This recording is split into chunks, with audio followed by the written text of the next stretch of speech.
Ang pilot boat ay isang sasakyang pandagat na mabilis tumakbo hanggang 40 knots, para ihatid ang mga marine pilot patungo sa malalaking barko na papasok at aalis ng mga daungan.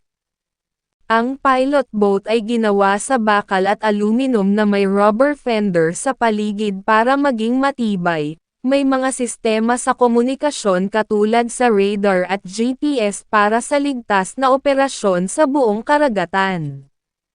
Ang bangka na ito ay sadyang ginawa para sa paghatid at pagkuha ng mga marine pilot sa mga barko.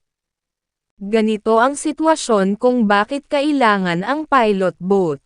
Una, ay isang barko ang humihingi ng marine pilot habang papalapit ito sa daungan.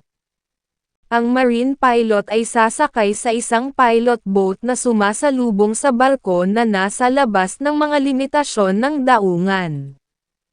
Pag makarating na ang pilot boat ay lumipat sa pagsakay ang marine pilot sa barko, para siya ang magpatuloy ng nabigasyon sa daanan patungo sa daungan. Ginawa ito ng batas, para sa safety ng barko at hindi masayad sa ilalim ng dagat.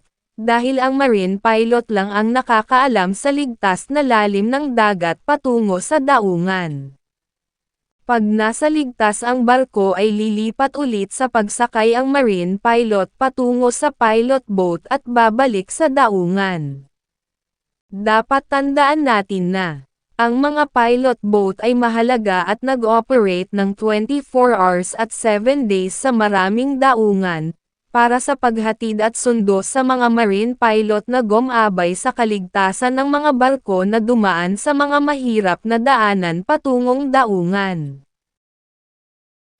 Maraming salamat po sa pagpanood. Huwag kalimutan mag-subscribe, like, share, at follow sa aking channel.